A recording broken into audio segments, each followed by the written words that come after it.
I was a girl from care, a girl that didn't know what was going to happen. If I have this story, how many other people have got this similar story to mine?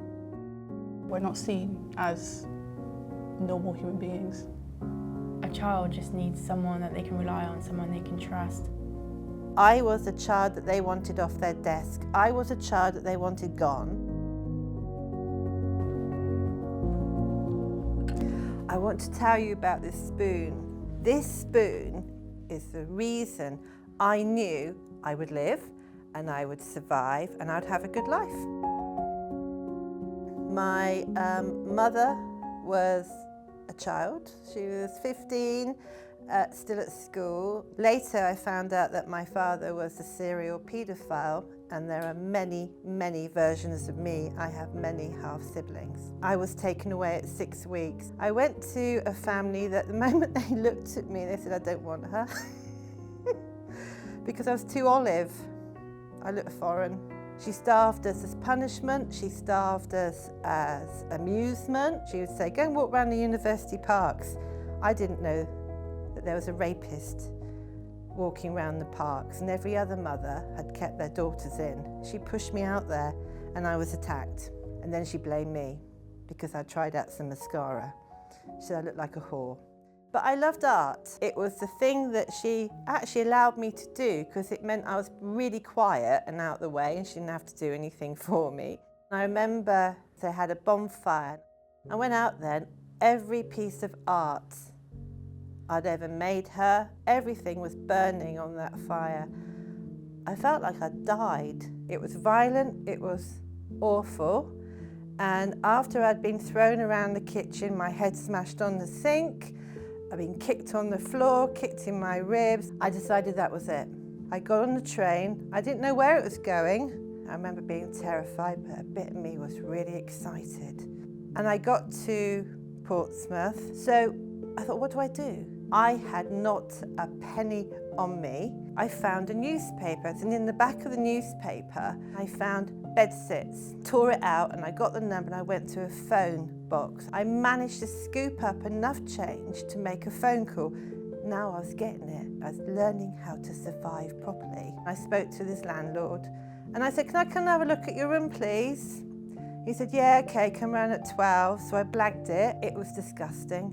It was filthy. So I can tell it was full of people who I probably shouldn't be near, but where else was I going to go? And I said to him, can I have it? Can I give you the deposit later? I knew again I had what it took to survive. I also knew and heard before that you could go to the Department of Health and Social Security, you could get an emergency check. And they said, how old are you? And I said, 16. I lied, I was 15. Why aren't you with your family? I went, oh, they don't want me. That was it, job done. I realised I hadn't eaten for about 2 days. The £2.97, that's all I was entitled to. I walked my cheque to a post office, but on the way to the post office, I saw this really nice hardware shop. I noticed in the bedsit that there was nothing, just a baby belling. I went into the shop. I was drawn to this spoon. And I thought, that's a beautiful spoon. I want that spoon. Cashed my cheque, £2.97. I went in and I bought this spoon, and I bought this spoon because I thought, I can cut food with the side, I can scoop food, it looks amazing. I was a girl from care, a girl that didn't know what was going to happen, but I had a great spoon. And every now and then I open the drawer and I look at it and I smile and go, you can do it, you can do anything you want.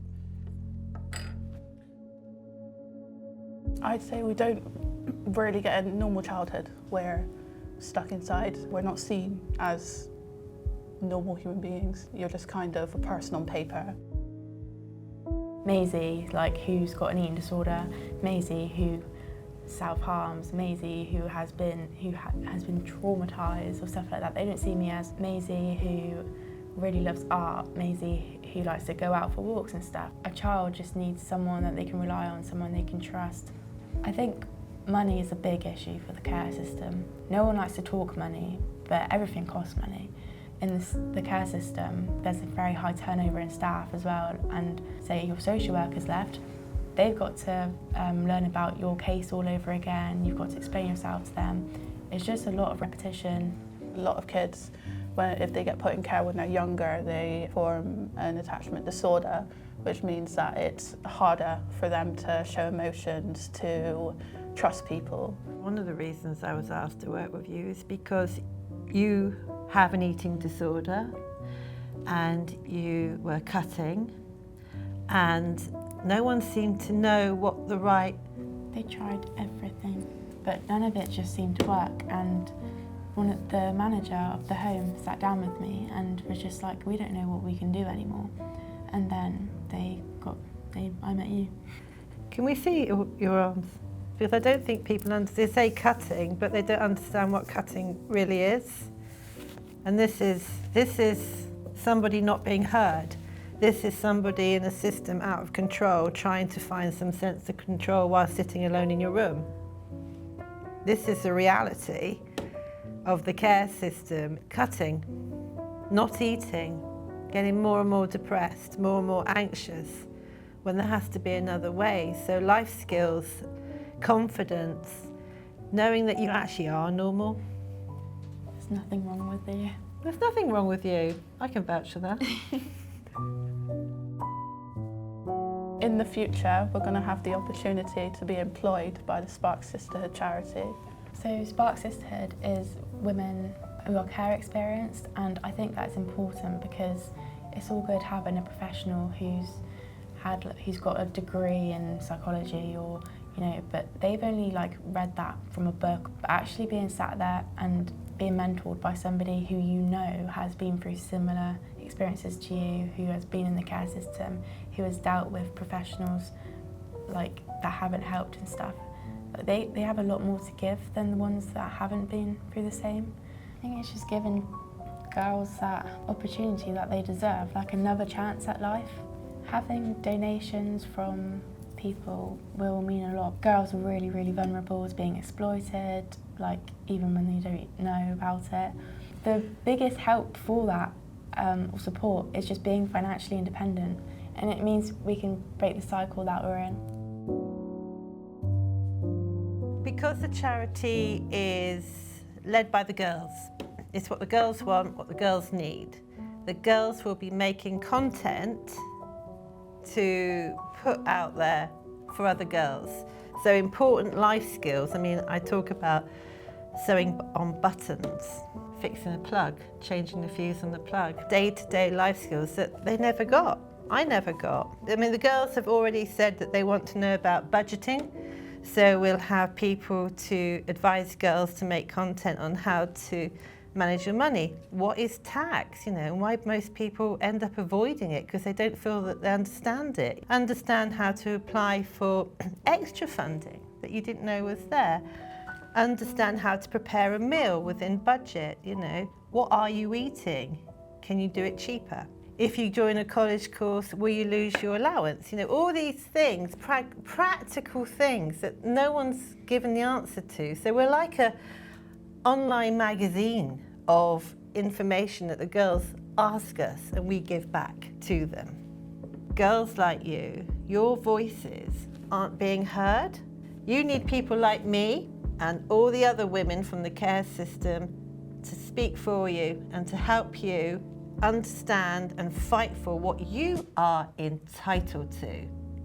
So, Maisie, you are 15 at the moment, and then you know that when children are 16 in this country, they can, if they're not in a stable foster placement, then they go into an assisted living home. What do you know is going to happen to you? What does your future look like? I don't know.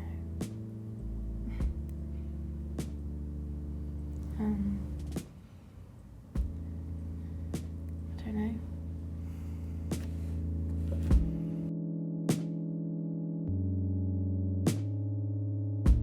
Girls from the care system usually do not have inheritances to look forward to, do not have trust funds, they have themselves.